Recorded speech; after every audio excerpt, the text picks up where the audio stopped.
Good morning friends, I am Dr. Vijay Thakore. I am a senior vascular surgeon practicing at Baroda for last 25 years. What are the precautions we should take to prevent DVT? People who are at risk of developing DVT should take either chemical or mechanical precautions. The mechanical precautions are stockings, DVT calf pump, active calf exercise and early ambulation. And chemical precautions are usually blood thinner drugs like OAC or NOACs or heparin injections. Now a word about modern method of treatment of DVT. What is CDT? CDT means catheter directed thrombolysis, wherein through a very puncture puncture under ultrasound guidance, a catheter is inserted into a clotted vein. We manually aspirate the clots and then leave behind the catheter and run a drug which will dissolve the clot called thrombolytic drug, which is a minimally invasive operation, and this treatment usually lasts for 24 to 48 hours. What is PMT? PMT means pharmaco-mechanical thrombectomy and thrombolysis.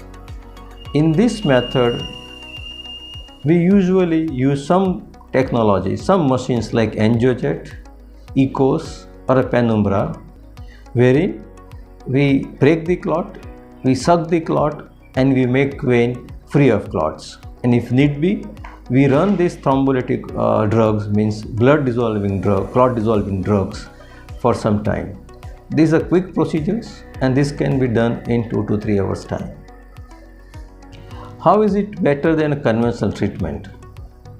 As I said, the treatment is quicker, faster, safe and effective than a conventional treatment because it immediately dissolves the clots, clears the clots. The symptomatic relief in terms of leg swelling and leg pain is much faster. More importantly, it preserves valve functions and thereby prevents long-term sequelae of post-thrombotic leg syndrome.